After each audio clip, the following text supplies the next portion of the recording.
Hindi horror stories.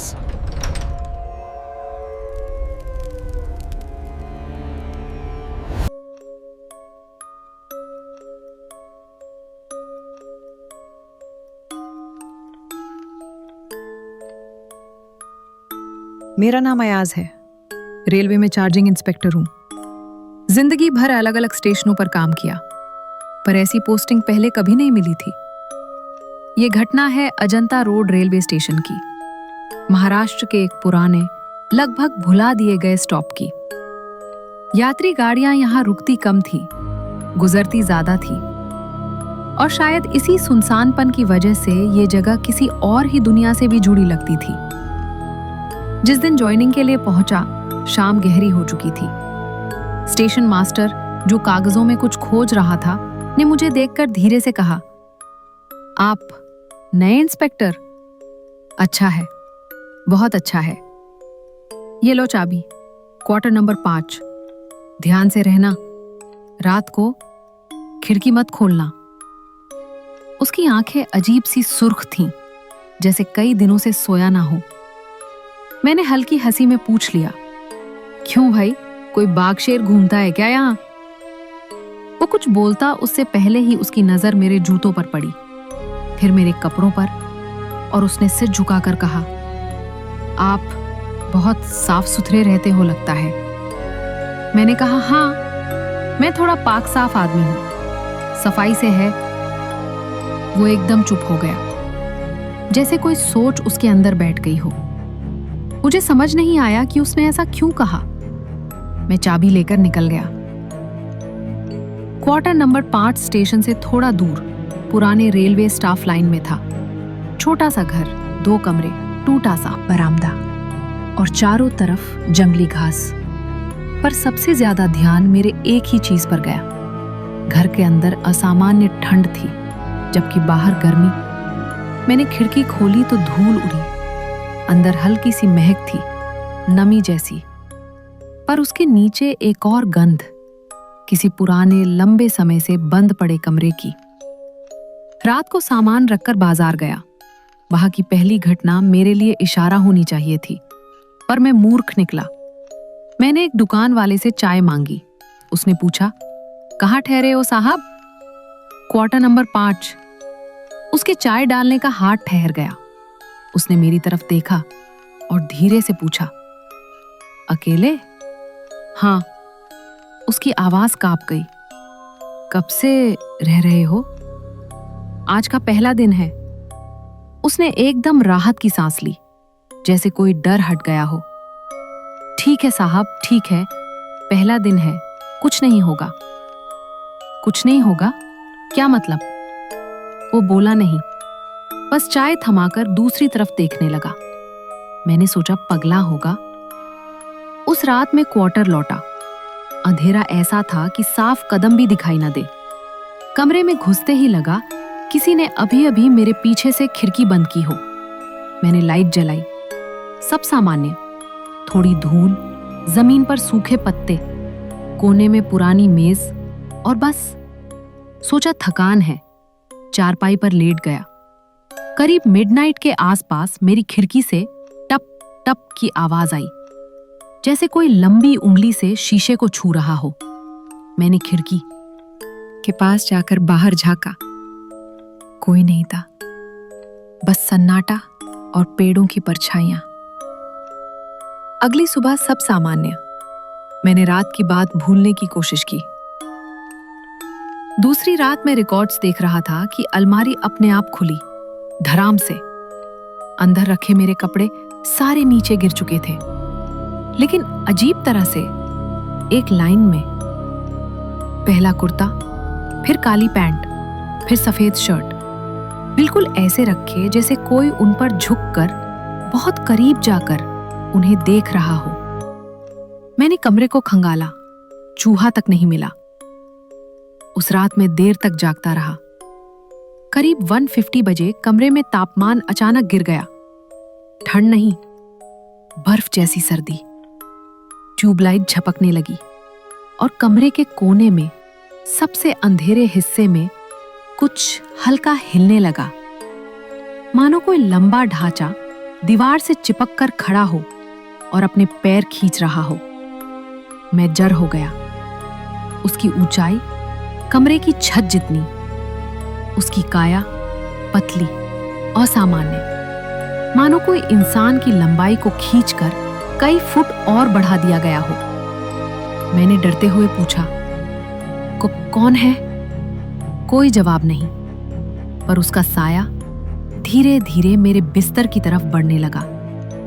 उसकी चाल इंसानी नहीं, पैर फैलाकर दोनों तरफ चौड़ा होकर, जैसे उसके पैरों के बीच पूरा कमरा आ जाए। वो इतना पास आ गया कि मेरा बिस्तर उसकी टांगों के बीच दब गया। वो झुका, घुटने पर हाथ रखकर धीरे धीरे जैसे मेरी ओर फिसलता हुआ। मेरी सांस रुक गई। उसका सिर नीचे आया, बाल लंबे गीले, चेहरे को ढके हुए। बालों के पीछे उसकी सांस ठंडी सीलन भरी मेरे चेहरे पर लगी। मैं कांप गया और अचानक जैसी आवाज हुई, तेज, कमरे में गूंजती हुई। वो साया एक झटके में पीछे हट गया, धुएं की तरह मुड़कर छत में समा गया। मैं शौक में था, पर सबसे डरावनी बात ये नहीं थी। अगली सुबह मेरी चारपाई के दोनों तरफ जमीन पर गहरी 2 लंबी उंगलियों के निशान थे, मानो कोई मेरे बहुत पास खड़ा रहा हो। तीसरे दिन बाजार गया। अब की बार 2 लोग मुझे देखते ही धीमे हो गए। एक ने कहा, साहब वही क्वार्टर? मैंने कहा, हाँ, क्यों? वो चुप। दूसरा बोला, कितने दिन हो गए? 3।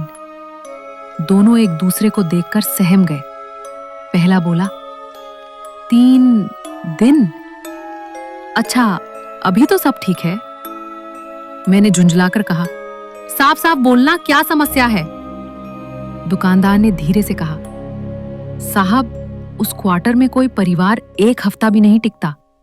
जो 1-2 दिन रुकते हैं वे दरवाजा खुला छोड़कर भाग जाते हैं।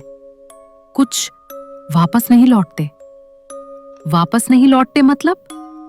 वो बोला, उनकी लाश कभी मिली ही नहीं। चौथी रात सच्ची घटना शुरू हुई। करीब 2:15 बजे फिर वही ठंड फैलने लगी। खिड़की बंद थी, फिर भी पर्दे अपने आप हिलने लगे। मैंने सारी बत्तियां जला दी, लेकिन कमरे की दीवार पर एक लंबी टेढ़ी नजर आई। मैंने खुद को समझाने की कोशिश की, ये मेरी परछाई है, पर तभी परछाई ने अपने दोनों बाजू फर्श तक बढ़ा दिए, जैसे उनका कोई अंत ही ना हो।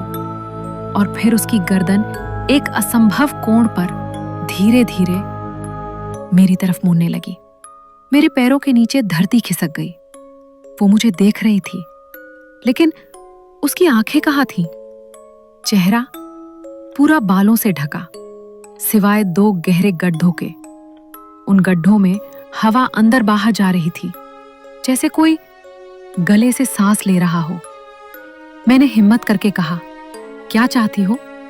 कोई जवाब नहीं, बस उसके बाल फड़फड़ाने लगे, जैसे किसी ने पीछे से जोर से खींचा हो। वो अचानक झुकी और उसका चेहरा मेरे बिल्कुल करीब आ गया। मैंने उसकी बदबू महसूस की, गीली मिट्टी, सड़ी लकड़ी और जले हुए बाल जैसी।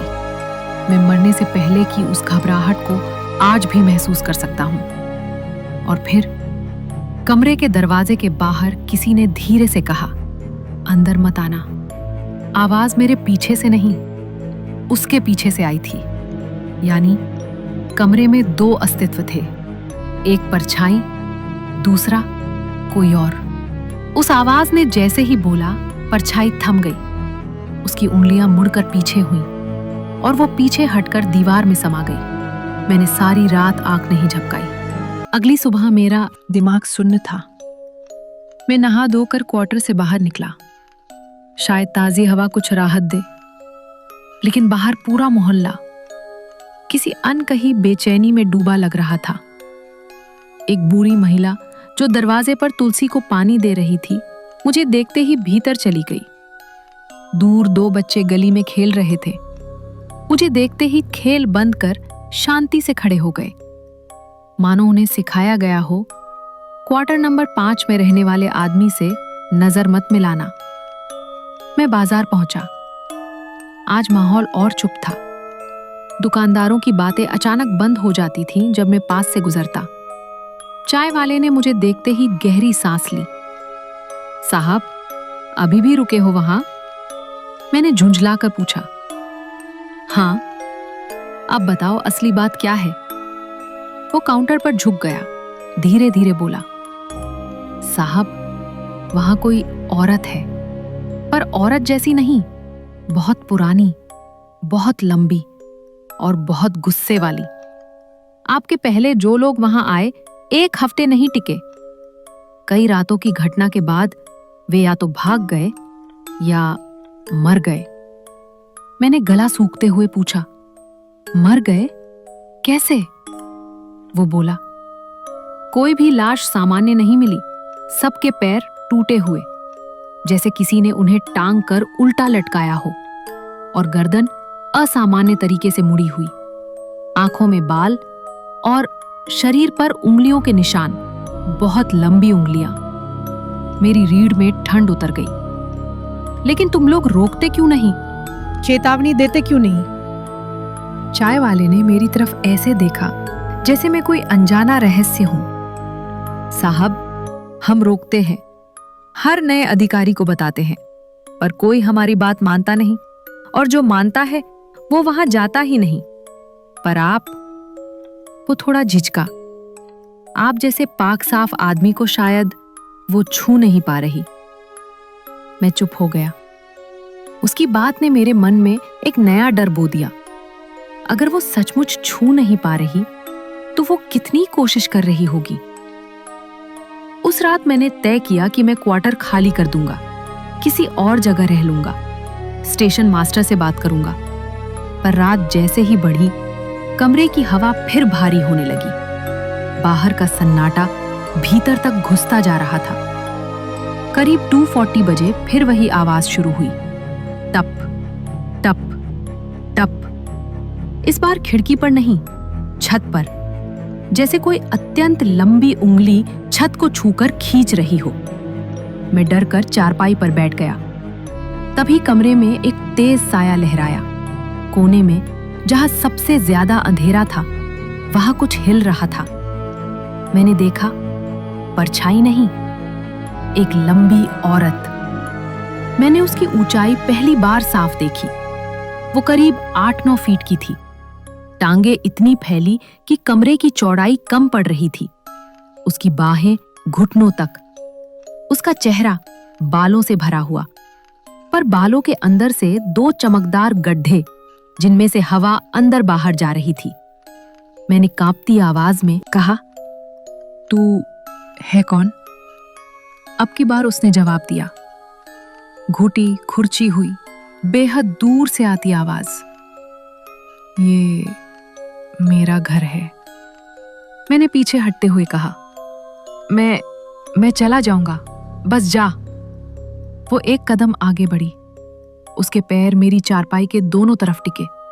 वो झुकी, बाल मेरे चेहरे को छू गए। मैंने उसकी सांस महसूस की, सड़ी मिट्टी और खून की गंध। उसने धीरे से कहा, तू अभी भी जिंदा है? क्यों? मैं जम गया। अचानक बाहर दरवाजे पर कदमों की आवाज आई, धीरे, भारी, बेहद धीमी चाल। फिर वही आवाज जो पिछली रात सुनी थी, अंदर मत आना। उस आवाज में शांति थी, जैसे कोई मुझे बचा रहा हो। परछाई सी औरत एकदम ठिठक गई। उसकी रीढ़ पीछे की ओर मुड़ने लगी, मानो किसी अदृश्य हाथ ने उसे पीछे धकेला हो। फिर वो दीवार की तरफ खिसकी और दीवार में समा गई। कमरा फिर खाली और मैं पसीने से भीगा हुआ। मैं दरवाजे के पास भागा, खोला। बाहर कोई नहीं था, लेकिन जमीन पर एक जोड़ी पदचिन्ह थे, छोटे, हल्के, सामान्य इंसानी। उनके बगल में 2 लंबे खरोंच के निशान, जैसे कोई उसका पीछा करते हुए रुका हो। अगली सुबह मैं स्टेशन मास्टर के पास गया। वो थका हुआ, बीमार सा, कांपता हुआ बैठा था। मैंने कहा, मैं क्वार्टर खाली कर रहा हूं, आपने बताया क्यों नहीं? वो कुछ पल चुप रहा, फिर बोला, मैं बता देता तो आप रुकते ही नहीं। हमें हर महीने क्वार्टर की रिपोर्ट भरनी होती है। कई अफसर भाग गए हैं, कुछ लौट कर नहीं आए। उस क्वार्टर में हुआ क्या था? वो बोला, सालों पहले एक महिला रहती थी वहां, रेलवे की कर्मचारी। उसका पति शराबी था, मारता था।